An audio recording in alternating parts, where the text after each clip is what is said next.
As most of you probably already know, today marks the anniversary of the passing of one of Hollywood's best-loved actresses, Imogen Coca.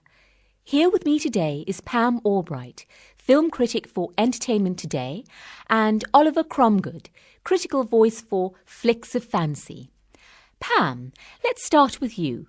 We're all aware of the incredible success that Imogen enjoyed as a leading lady on both stage and screen. Tell me, to what do you attribute Imogen's lasting popularity? Well, Sam, I think it would be pretty hard to put my finger on any one thing that made Imogen so incredible.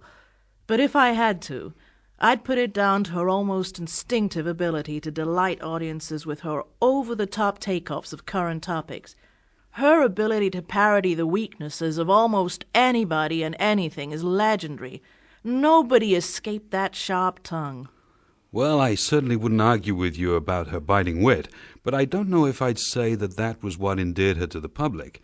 I mean, the woman had this incredible energy.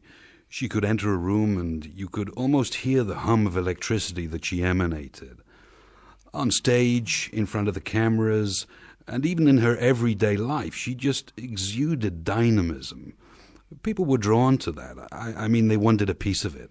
Fair enough. Good point. She was an incredibly charismatic individual, but still... And that charisma carried over into her work. Imagine, Sid Caesar himself was heard to say something like, how did it go? Right, got it. He said, "The times we shared meant the world to me." Those are big words from an even bigger man. I mean, the woman was an overnight sensation. From the time she first appeared on stage, she had audiences eating out of her hand. That's a bit strong, don't you think, Oliver? Overnight sensation? Imogen paid her dues. She was virtually unknown until the broadcast of the Admiral Broadway Revue in '49. There was a long time before that spent auditioning in cold, drafty theaters and rehearsing in damp, musty dance halls. You'd have to agree with me on that one, Oliver. Well, yes, there might have been a few years when Imogen must have felt like chucking it all in and becoming a wife and mother or something normal like that. What I mean is, at that time, it wouldn't have been a particularly good career move on her part. It wasn't an image that would have gone down very well with her fans. Well, actually, Oliver, she not only thought about it, she did it. It was during those hungry years, I suppose we could call them, that Imogen married her first husband, Robert. You're right, though, that she never risked her career by having children. Not right then, anyway. Oliver, what was your favourite Imogen character? Oh, that's an easy one. Everybody's favourite must be Imogen's Mrs. Hickenlooper. Hilarious.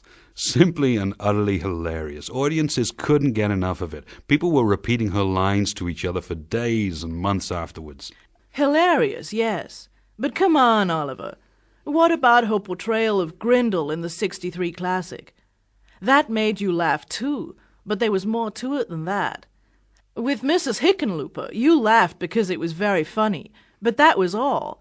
With Grindle, she went much deeper than just comedy. The character was just as funny as Mrs. Hickenlooper, but when you stopped laughing, you started thinking. There was a lot of social comment there which makes Grindle much more important than Mrs. Hickenlooper.